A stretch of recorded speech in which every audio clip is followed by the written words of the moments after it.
మహాభారతంలో యక్షుడు ధర్మరాజుకు అడిగిన ప్రశ్నలు. సూర్యుడిని ఉదయింపచేయువారు ఎవరు? బ్రహ్మం. సూర్యుని చుట్టూ తిరిగే వారెవరు? దేవతలు. సూర్యుని అస్తమింపచేయునది ఏది? ధర్మం.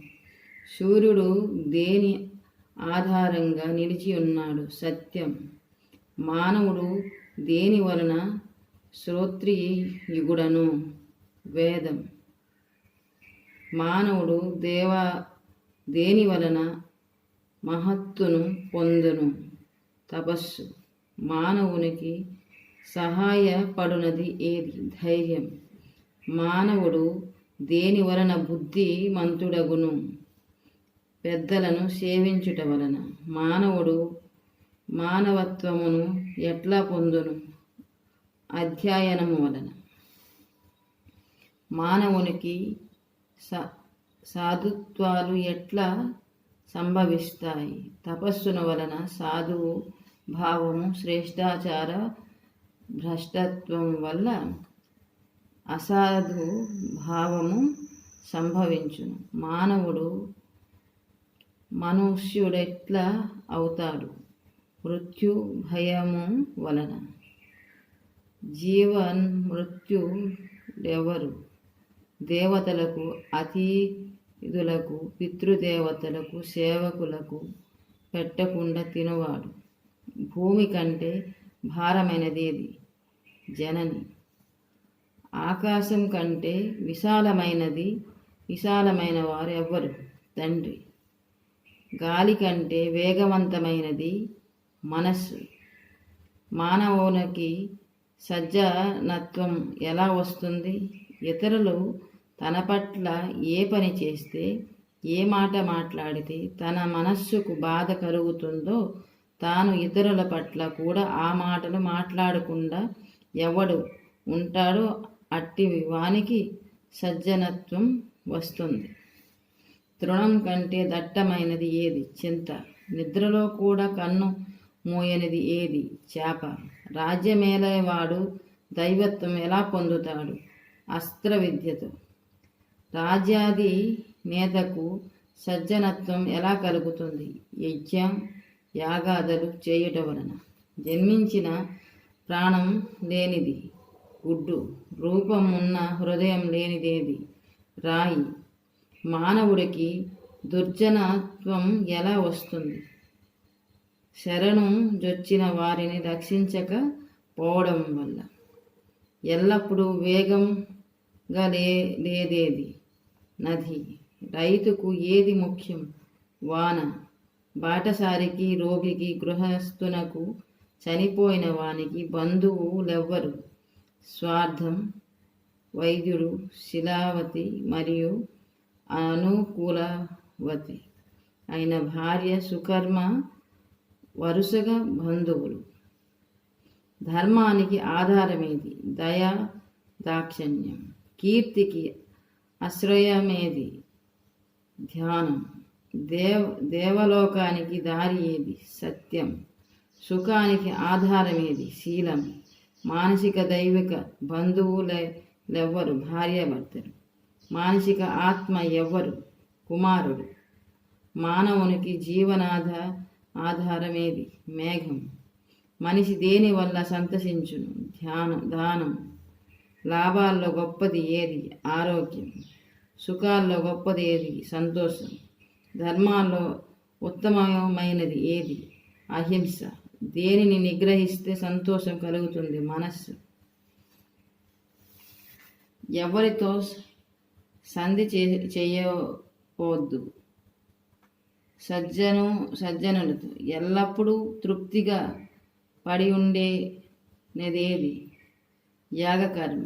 లోకానికి దిక్కు ఎవరు? సత్పురుషులు. అన్నదాకల పని వేనియందు ఉద్భవిస్తాయి, భూమి ఆకాశమునందు. లోకానికి కప్పి ఉన్నది ఏది? అజ్ఞానం. శ్రద్ధ విధికి సమయమయ్యేది బ్రాహ్మణుడు వచ్చినప్పుడు. మనిషి దేనిని విడచితే సర్వజనాధారణ యందు శోకరహితుడై ధనవంతుడు సుఖవంతుడు అగును. వరుసగా గర్వం, క్రోధం, లోభం, తృష్ణ విడచినచు. తపస్సు అంటే ఏమిటి? తన వృత్తి కుల ధర్మం ఆచరించడం. క్షమ అంటే ద్వంద్వాలు సహించడం. సిగ్గు అంటే ఏమిటి? చెయ్యరాని పనులంటే జడవడం.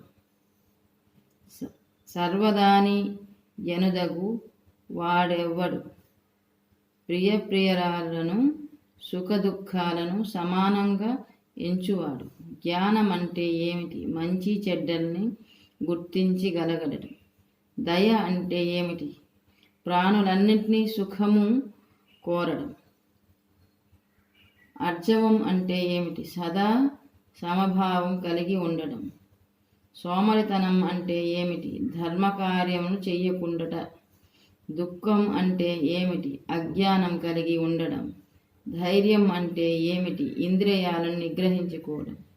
స్నానం అంటే ఏమిటి? మనస్సులో మాలిన్యం లేకుండా చేసుకోవడం. దానం అంటే ఏమిటి? సమస్త ప్రాణాలన్నీ రక్షించడం. పండితుడంటే ఎవ్వరు? ధర్మం తెలిసినవాడు. మూర్ఖుడెవ్వడు? ధర్మం తెలియక అడ్డంగా వాదించేవాడు. ఏది ఖాయం?